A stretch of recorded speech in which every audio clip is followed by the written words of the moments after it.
12:30 on ESPN.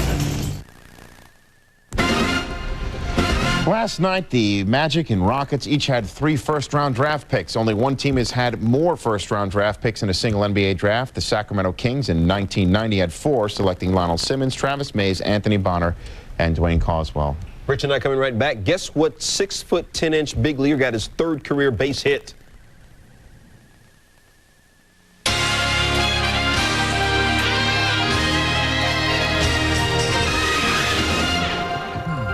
Right about now in this fanatical edition of Sportscenter. And there it goes! There it goes! Number 34! More offense for you as Sammy swings his way into the record books. For once, a real mystery as to who would be the first pick in the NBA draft. Fred Clare, available for job. 30 years experience, LA Dodgers. Would the Jets also be searching the one ads for quarterback help? I'm going to play the players that I think give us the best chance to win. And that usually means that Pete Sampras would be a good choice at Wimbledon. 2 of the best in baseball squared off with mixed results in the field. I know, man. I know. It's so good it makes you want to cry. So check out the plenty of big-time stick-building, mind-boggling close calls to keep you satisfied for the next hour. Sportscenter next.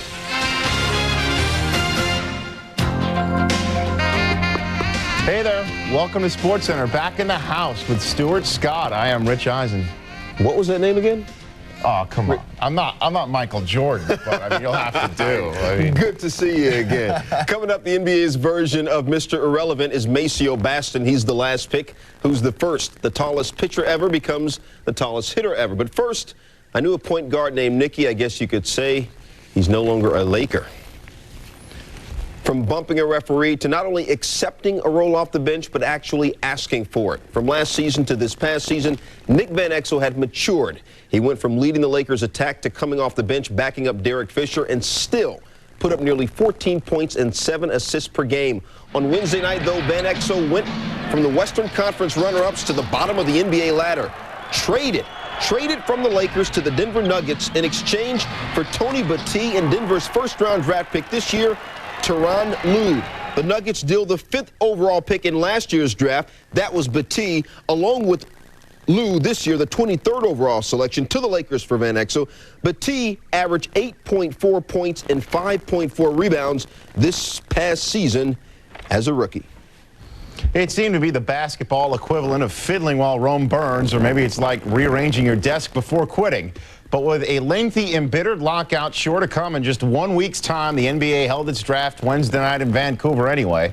The host Grizzlies were a major player, ready to pounce on whichever player the LA Clippers passed up with their #1 pick. Which future rookie would the Clips choose first and then lock out?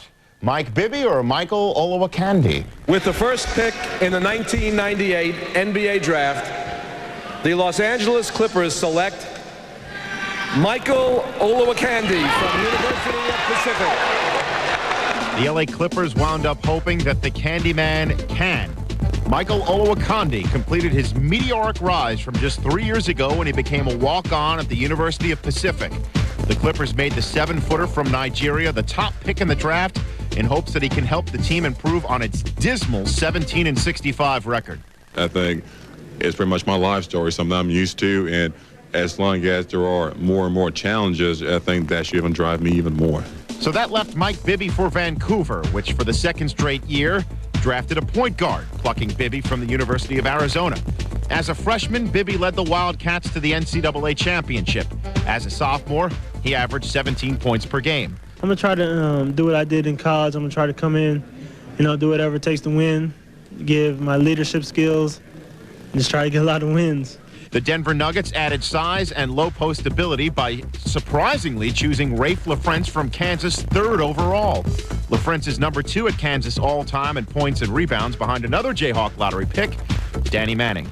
That's every player's nightmare, is to be sitting in that green room, not knowing where you're going to go and watching those names keep flashing on the board in front of you. But I'm glad to be out there, and I'm glad to be going to Denver. At #4, the Raptors went for the College Player of the Year. North Carolina's Antoine Jamison averaged 22 points and 10 boards as a Tar Heel junior, ending his 3-year stint as the school's 7th all-time leading scorer.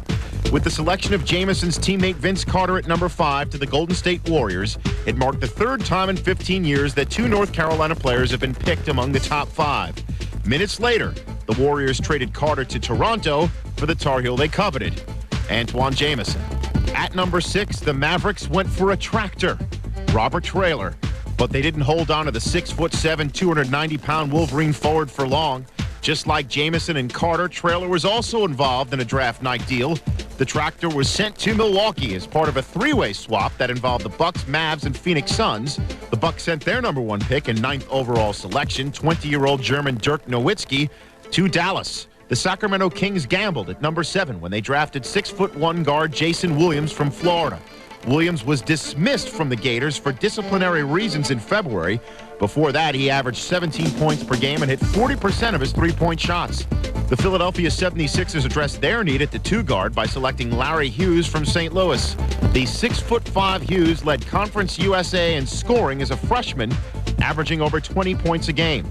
At number 10, the Boston Celtics chose swingman Paul Pierce from Kansas, who many thought would be number 3, giving the Jayhawks 2 lottery picks in this year's draft, just like Carolina. Pierce became the 7th collegiate underclassman taken among the first 10 picks. As for picks 11 through 15, the Pistons chose Bonzi Wells out of Ball State. Then the Orlando Magic picked 3 out of the next 4 picks.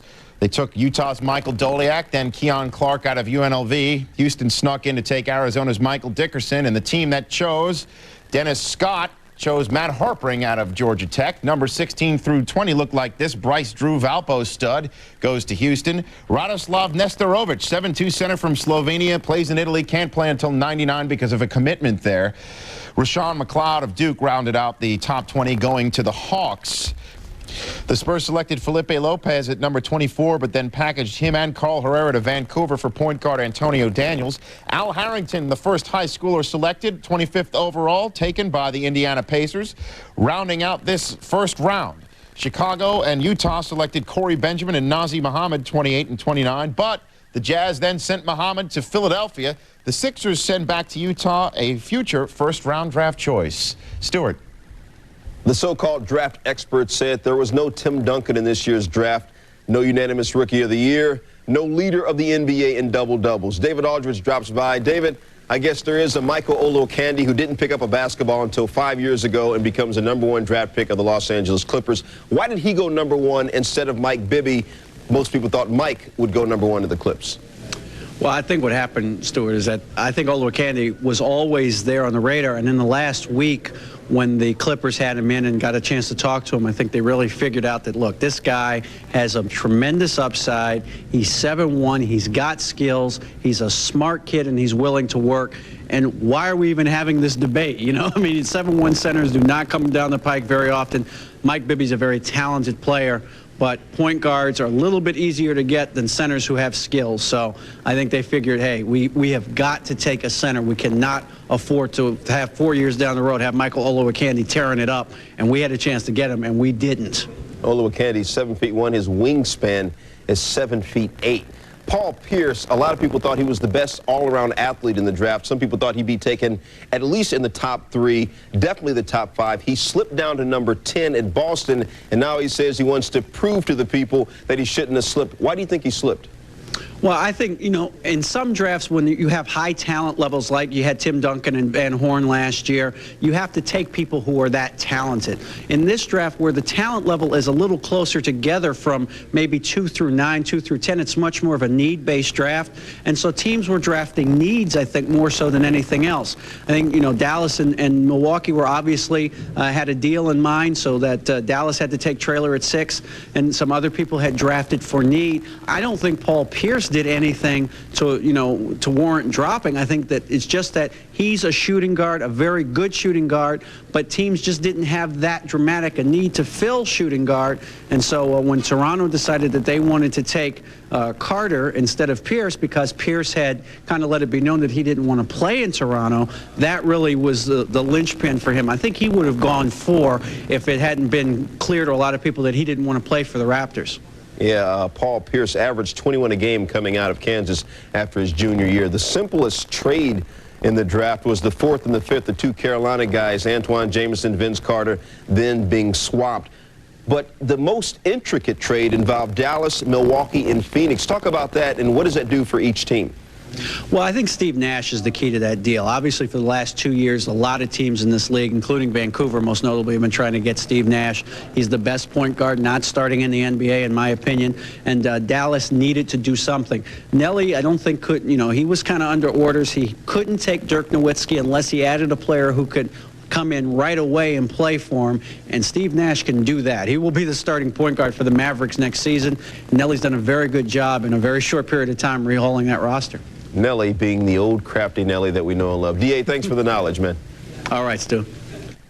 This is the actual trade. The 9th pick, Dirk Nowitzki, goes from the Bucks to the Mavericks, along with the rights to Pat Garrity. Tractor trailer, the slimmed-down tractor trailer, goes from the Mavs to Milwaukee.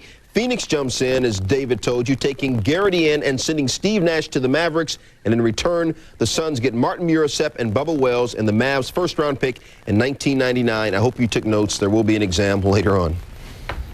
David Cone started Game 3 of the Braves-Yankees Interleague Series Wednesday, just like he started Game 3 of the Braves-Yankees World Series 2 years ago.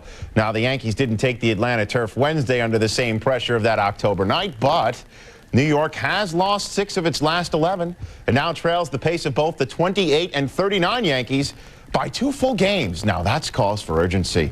The Yankees making their Turner Field debut without Chuck Knobloch, who gets the night off. Braves leadoff hitter Ozzie Guillen did not get the night off, much to David Cone's chagrin. Guillen leads off with a home run. 25th career home run for Guillen and 6,100 career at-bats. Top of the 4th, runners on the corners for the Yankees. It's a 2-1 Braves lead, but not any longer as Joe Girardi takes Kevin Millwood over Andrew Jones's head. Chad Curtis scores. Scott Brosius stops at 3rd. We're tied at 2. So now the next batter, men on 2nd and 3rd, for David Cone, batting from the left side of the plate. Grounds at the 1st. Klesko's throw is not in time. Lopez's throw is errant. Goes into right field. Joe Girardi scores. Hey, good things happen when you get Wood on the ball. 3 batters later, it's 5-2 New York when Paul O'Neill takes one deep to center field off of John Rocker, but Andrew Jones is there this time for the grab. That keeps the game at 5-2. Bottom of the 4th, Javi Lopez sends one to Darryl Strawberry, who just drops it. Lopez would eventually score, and Strawberry gets back to the dugout, tells Coney, my fault. Top of the 8th, 8-3 Yanks, runners on 1st and 2nd when Tino Martinez comes up with a gapper. Paul O'Neill, Ricky Leday come on down. Tino's 16th hit since getting beamed by Benitez. He's hitting a .182 since that beating. Yankees win 10-6. Cone retired 12 of the last 13 hitters he faced to improve to 10-2 on the season. Kevin Millwood has seen his ERA rise from 3.32 to 4.78 in his last 2 fruitless attempts to win game number 10 on the season. It'll be Denny Nagel and David Wells in the series finale Thursday. The Yankees and Braves have now split 6 interleague meetings going back to last season. Before Wednesday, the story had been mostly pitching, but overall the teams have very similarly striking numbers in their 6 meetings, 5 of 6 of which have been at the Boogie Down. The Orioles and the Mets.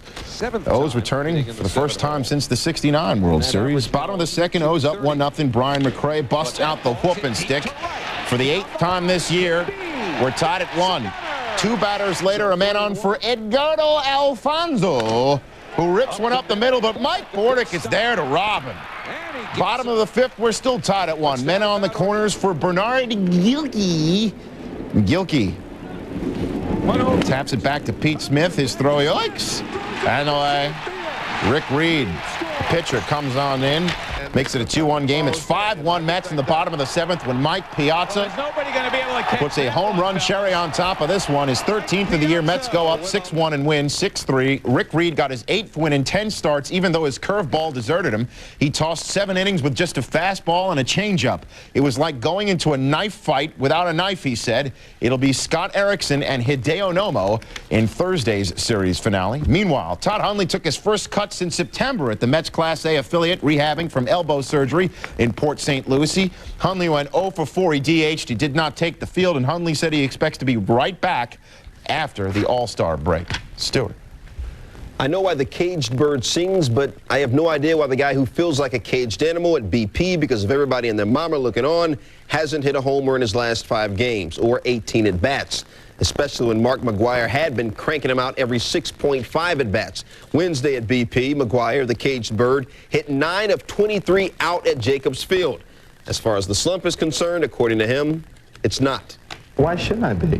Why shouldn't I enjoy it? I mean, this is a great game of baseball, and, you know, I've worked hard at what I'm doing. I mean, just because I don't get a hit a couple days or don't hit a home run for a week or two, does it mean that the media is getting to me? No. There's a guy on the mound trying to get me out. I'll guarantee he's not giving me things to hit. In batting practice, McGwire getting things to hit, getting his swerve, his freak, and his mac on. Check this one out. Off the scoreboard at the Jake. He's the only player to ever hit that scoreboard. It's been done 4 times, all by McGwire. Now let's get to the game. Cards, Indians. Bottom 1, Mart Petkaisik facing Manny Ramirez. Bases loaded, 1 out. Manny says, you're not my daddy. Grand slam. Ramirez's 7th career slam. He ties Albert Bell in the Indian club history book. 3 batters later, 2 runners on. Travis Fryman tells Petkaisik, you'll take that home run and you'll like it. 3-run shot, his 13th of the year. 412 feet. Fryman, a season-high 4 RBI. Petkaisik, 1/3 of an inning. He allowed 7 earned runs. Top 4, McGwire. Peace. 34th homer of the season, 433 feet, but said McGwire, it's really insignificant. We got a real beating tonight. Still got a standing ovation from the sellout Cleveland crowd, but the Cards, as McGwire said, got a real beating, 14-3.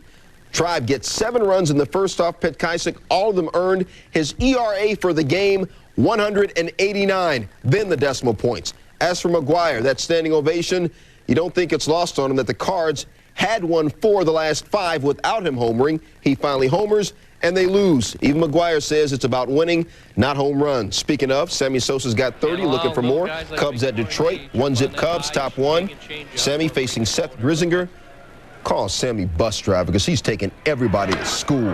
31st Jack of the year, 18th this month. That ties a major league record for home runs in any month. 22nd home run in his last 25 games, 2-zip Cubs. 6-4 Cubs. Rod Beck trying to close out the game. Davey Cruz on second. Beck fires a fork ball. Bobby Higginson said, I wasn't looking for it, but he hung it, and I put a good swing on it. Higginson's 15th of the year, 2-run shot. We're tied at 6. We go to extras. Bottom 11. Bases loaded for rookie Gabe Alvarez. Straight butter. Alvarez hitting .429 with 2 homers and 5 RBI after just 3 career games. Said Gabe, who was mobbed, I have to keep this all in perspective. Tigers win at 7-6 in 11 innings. Bittersweet day for Sosa. He ties that big league record, and he loses for the 4th straight game. The Cubs lose for the 11th time in the last 15. As for Detroit, they win and acquire outfielder Geronimo Barroa from Cleveland in exchange for pitcher Tim Worrell and minor league outfielder Dave Roberts. The large legion of New York Jets fans named Vinny just increased by 1 more. Vinny Testaverde, a Long Island boy who grew up just minutes from the Jets training site in Hempstead, signed a 1-year deal with the Jets Wednesday, and as expected, the Jets then cut Neil O'Donnell. Many viewed the move to mean that Glenn Foley will be your Jets starter come September, but as Trey Wingo reports, Testaverde has different ideas. Considered a kid in this league anymore, and I know I'm not going to play forever, and I just want to have an opportunity to win a Super Bowl ring. And with all the options that were out there for me, I felt that this was the best one by far. For Bill Parcells and the Jets, it appears that Testaverde is also in their best interest, at the expense of the expensive Neil O'Donnell. He's been a good quarterback in this league, but looking at the big picture for us, for our organization now, I just felt like this was a better fit.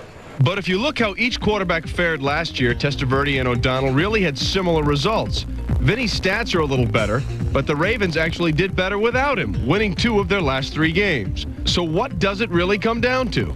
I just don't think that Coach Parcells ever fell in love with Neil O'Donnell as a quarterback. Even though Bill likes quarterbacks who play mistake-free football, in 1998, the way defenses are attacking offenses, he does not believe that a quarterback can simply try and drive a team 15 plays down the field, that a quarterback has to be a bit of a gambler, a bit of a risk taker, and that was not Neil O'Donnell, and that may be a little bit more Vinny Testaverde, and it certainly is Glenn Foley. And while Foley may have the inside track on becoming the Jets starter, Like all Parcells teams, anything is possible. Go by what I see, and if he performs at a level that's obviously superior to the competition, then I'm the most selfish person in the world. I'm going to play the players that I think give us the best chance to win.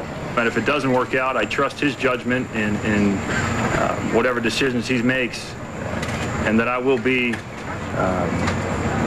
satisfied and be productive as a backup. Vinny Testaverde does have an arm. He can produce big numbers, and I think that Bill Parcells is looking for somebody to keep Glenn Foley on edge, and Vinny might be able to do that.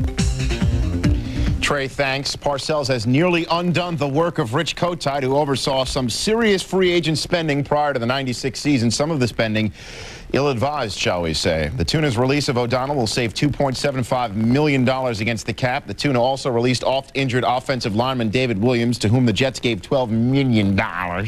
Jeff Graham had issues catching the ball last year. Parcells traded him after the season. Only Jumbo Elliott remains, Stuart. You said million.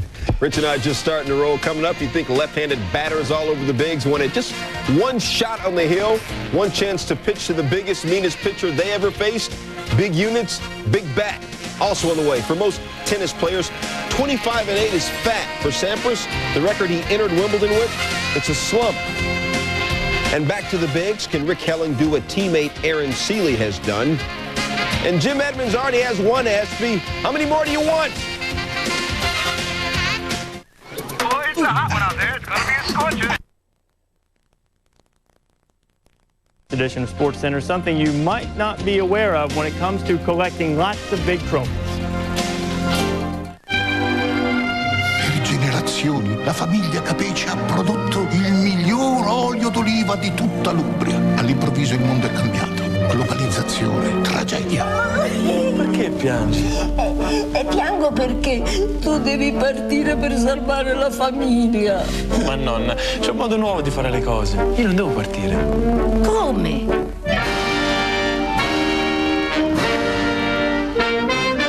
Mi fai piangere per niente. A grandson, I'm the luckiest man alive. Well, maybe not so lucky. What? Well, you never saved any money, Dad, and we can't afford you and the baby. You got to move out. But I want to spend time with him. Oh, you can. The movers won't be here until 4. Uh-oh, they're here early. Wave bye-bye to Grandpa. Bye-bye. Bye-bye. Don't be caught unprepared. Get outstanding research, investment expertise, and global strength at Alliance Capital, because later is sooner than you think. A magazine's success starts with the writers. There hasn't been much in the press about Jordan lately. Does he deserve a cover? I want the lowdown on Eddie Pope. Is he the most popular American in France since Jerry Lewis? And those X-Game kids, are they crazy or just nuts? Print it, baby! Did You Know is brought to you by Miller Genuine Drafts, who reminds you it's time for better beer breath. Sparky Anderson will be Chris Meyer's guest on Up Close. That comes your way tonight at 6 o'clock Eastern Time. Is a return to managing in the cards for Spark. You'll find out on Up Close.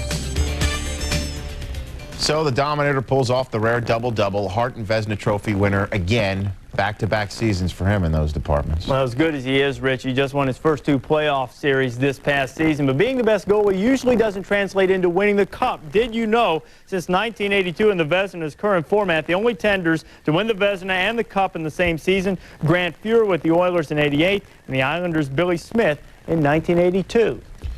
So in preparation of their big interleague series, let's see how the Yankees and Mets did going into that. And the Angels and the Dodgers wrap up the Freeway Series. Coming right back.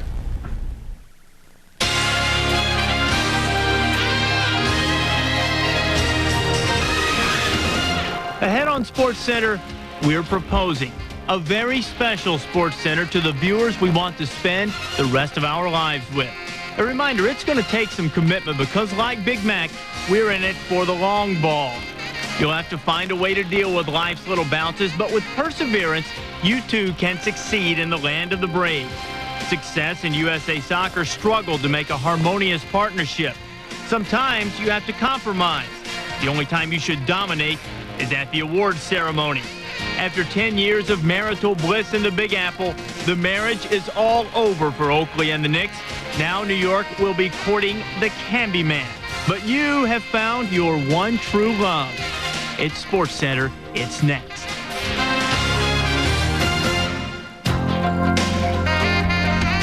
there. Welcome to SportsCenter along with Reese Davis. I am Rich Eisen. Well, first Bruce and Demi, and now Oak and the Knicks. But Eric Lindros's marriage with the Flyers flourishes, and how Andre Agassi's comeback since marriage meshes at Wimbledon. But first, bedfellows Rich that many expect to see again together in October. Bruce and Demi, really? I hate to break that to you. Oh, man, you never know.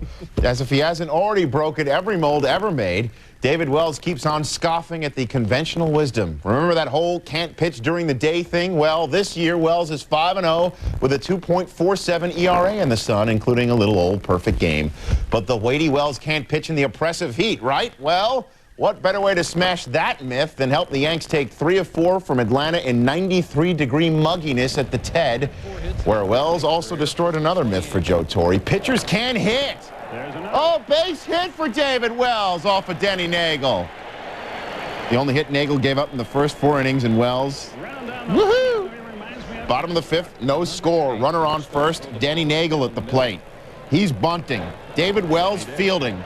Throwing to Derek Jeter with Ryan Klesko bearing down on him, throwing a Knobloch covering for the double play. We're still scoreless in the 6th. When Paul O'Neill rips one of the right center field gap, Chuck Knobloch and Derek Jeter, who both walked to start the inning, score as O'Neill slides in with a triple. Yanks lead 2-0. It's 3-0, 3 batters later when Chad Curtis rips one deep into the Atlanta night off of Nagel. 7th homer of the year. Yanks take a 5-0 lead. More than enough for Wells, who gets Andrew Jones looking at a wicked curveball.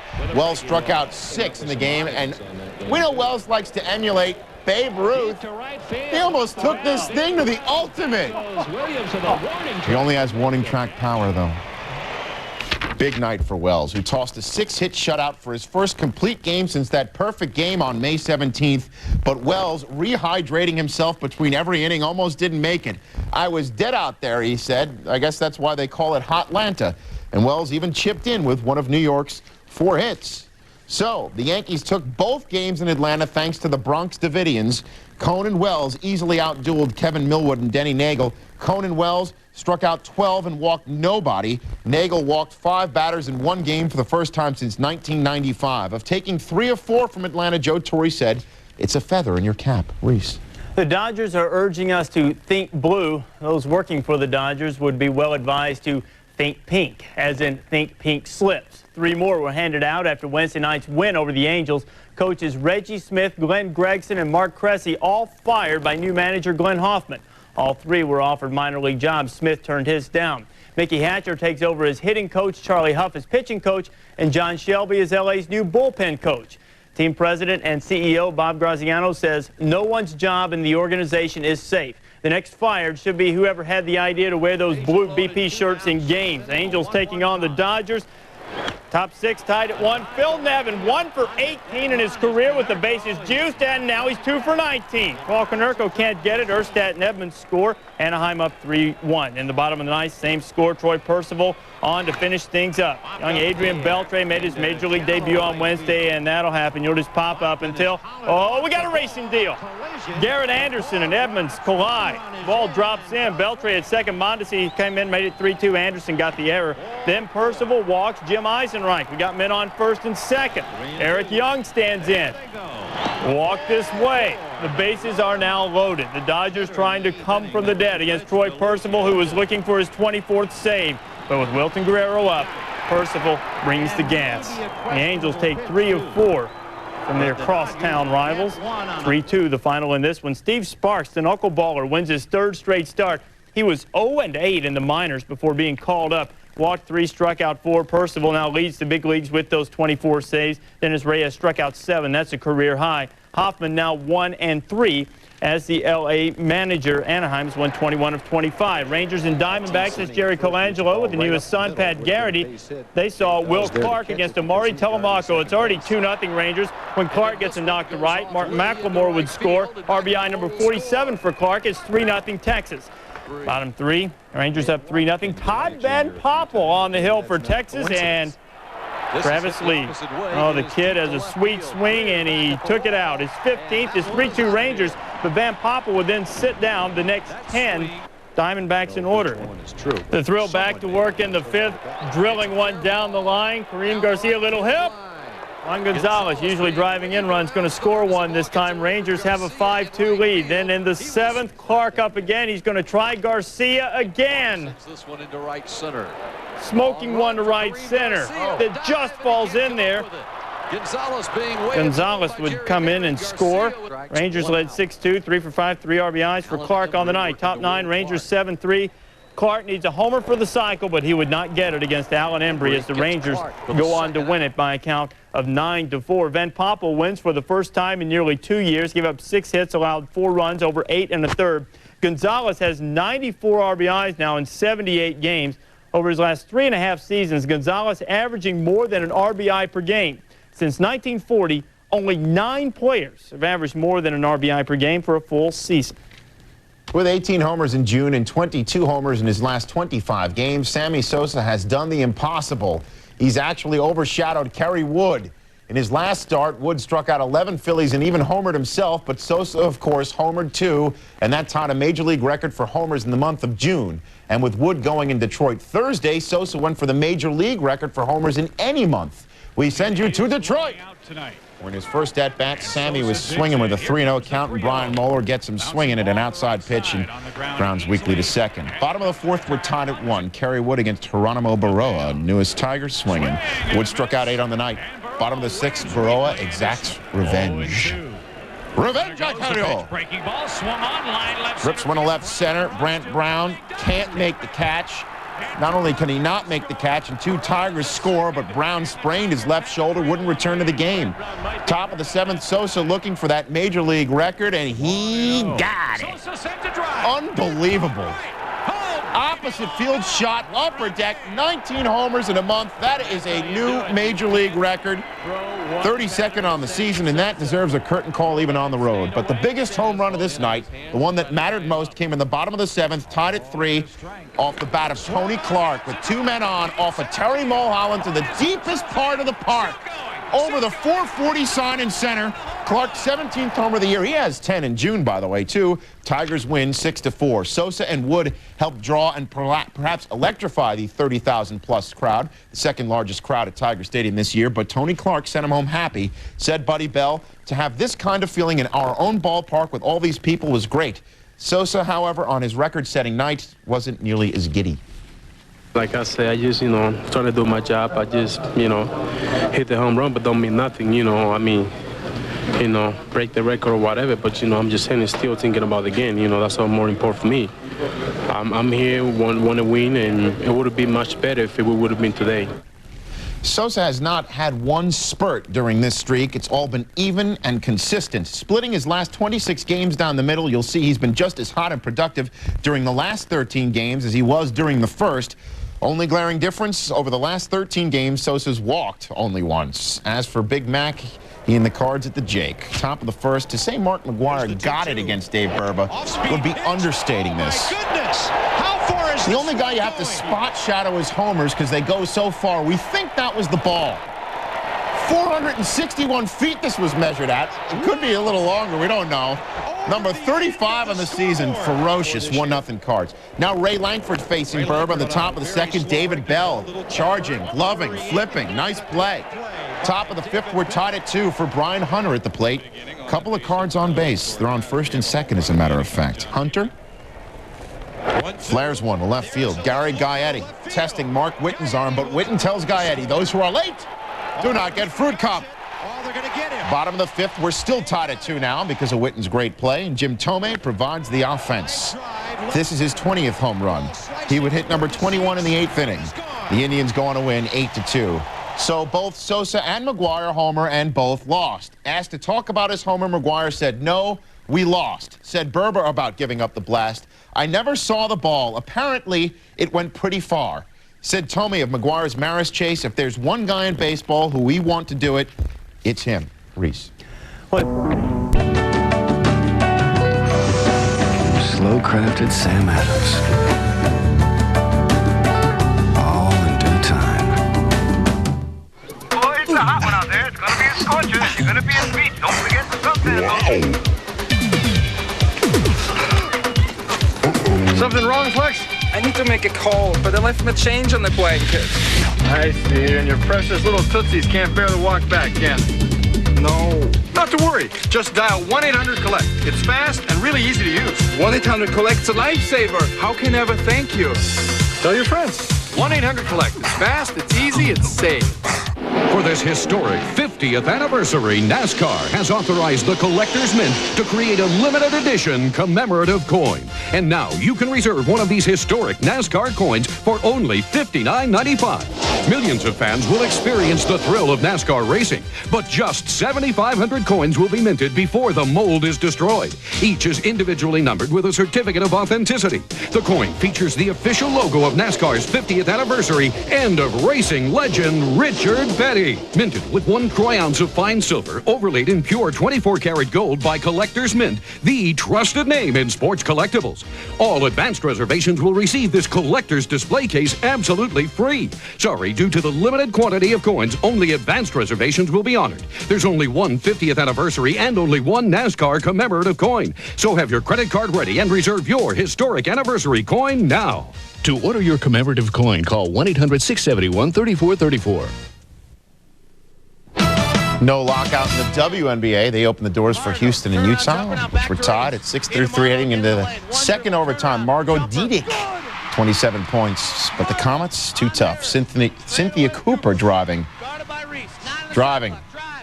Lays it in. Under and over Diedick. Cooper, 27 points, 8 boards, 5 assists, 3 steals. Houston wins by 2 in double overtime. Diedick also had 16 rebounds to go with her 27 points, and Latasha Byers hit the game-winning jumper with 11 seconds remaining as Sacramento snapped a 5-game losing streak. Sometimes reading between the lines is as clear as that big E on the eye chart. 21.5 games out of first, losers of 6 straight with the fattest payroll in history. The Baltimore Orioles can either try and win now or trade away soon-to-be free agents like Rafael Palmeiro and Robbie Alomar, said GM Kevin Malone. We've got one eye on now and one eye on the future, but the eye on the future seems to be getting clearer. You know what that means. Jim Leland's Marlins visiting Baltimore. Top 4 Florida down 5-1. Cliff Floyd getting his hit on up the middle.